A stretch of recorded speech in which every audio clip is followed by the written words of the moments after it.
दुनिया कैसे वजूद में आई, ये अलग अलग विचारधारा थी।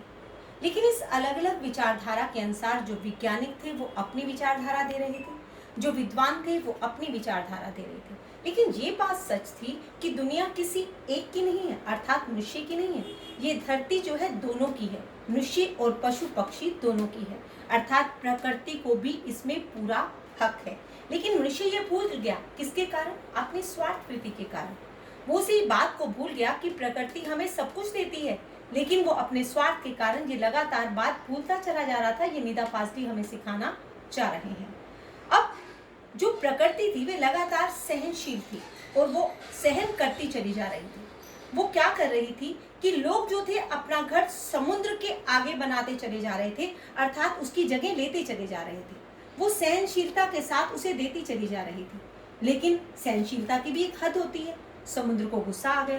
पहले तो वो क्या किया कि उसने अपने आप को सिकोड़ कर वह बैठ गई, फिर औंधे मुंह बैठ गई, फिर वह खड़ी हो गई। जब उसे खड़े होने की जगह नहीं मिली तो उसे एक दिन बहुत गुस्सा आ गया। किसको? प्रकृति को, समुद्र को गुस्सा आया। और उसने गुस्से में क्या किया, एक गुस्से के अंदर उसने एक वर्ली के अंदर, एक बांद्रा के अंदर, एक गेट ऑफ इंडिया के अंदर उसने उसको फेंक दिया। ये बंबई की किस्सा है। ये बंबई के अंदर ऐसा हुआ था। उसने 3 जहाजों को इस तरह फेंका कि प्रकृति का गुस्सा लोगों को साफ नजर आया, अर्थात चारों ओर तहस नहस दिखाई देने लगा, भूकंप आने लगे, बेवक्त की बरसातें, जलजले इस तरह दिखाई देने लगा। अब लोगों को ये बात समझ आई कि प्रकृति क्या चीज है और उसकी स्वार्थ वृत्ति क्या है। अब समुद्र के गुस्से से ये बात साफ नजर आ रही थी कि प्रकृति का भी पूरा हक इस दुनिया पर है। दुनिया वजूद में तो आई, लेकिन वजूद के अंदर प्रकृति को जगह नहीं दी गई, इसलिए समुद्र को गुस्सा आया। अब यहाँ पर ये बात भी दिखाई गई कि माँ का पशु पक्षियों से प्रेम, जो लेखक थे निदा फाजली, अर्थात लेखक की माँ को पशु पक्षियों से बहुत प्रेम था। और कबूतर ने क्या किया, उनके घर पर अंडे दिए और वह जगह को साफ करने लगी और कबूतर के अंडे नीचे गिर गए। अब अंडे के नीचे गिरने के कारण उसे बहुत दुख हुआ।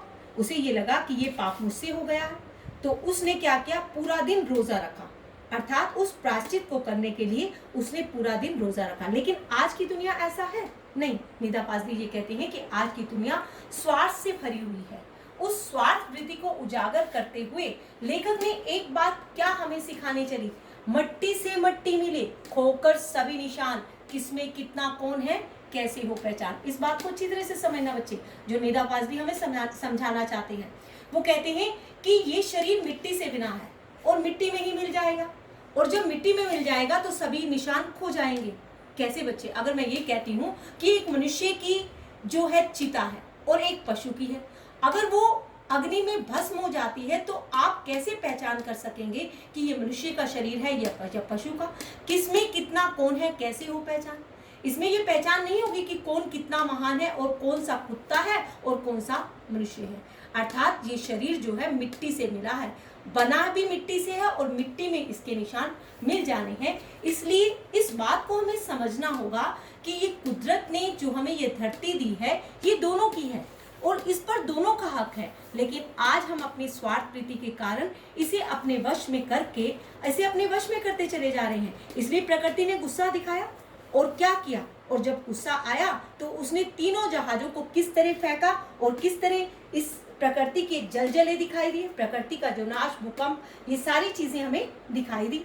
और जब प्रकृति अपना गुस्सा दिखाती है तो बेवक्त की बरसातें, जलजले ये सब दिखाई देते हैं। यहाँ पर दयालुता को भी दिखाया गया, गुस्से को भी दिखाया गया और जीवन की सच्चाई को भी दिखाया गया। लेकिन जीवन की सच्चाई को हमने समझना है बच्चे। मट्टी से मट्टी मिले, खोकर सभी निशान, किसमें कितना कौन है, कैसे हो पहचान। अगर हम ये बात समझ जाते हैं तो हम अपनी स्वार्थ वृत्ति को खत्म कर देंगे और दयालुता और परोपकार को अपना लेंगे, जो निदा फाजली हमें सिखाना चाहते थे। एक बार इस बात को समझ लें कि ये शरीर मिट्टी से बना है और अंत में मिट्टी में ही मिल जाना है। इसमें कौन कितना बड़ा है ये पहचान नहीं हो सकती है। इसलिए इंसान को मिट्टी की कदर करनी होगी, प्रकृति की कदर करनी होगी, तभी वह अपनी स्वार्थ वृत्ति को छोड़ सकता है। ये निदा फाजली हमें सिखाना चाहते थे। Thank you very much.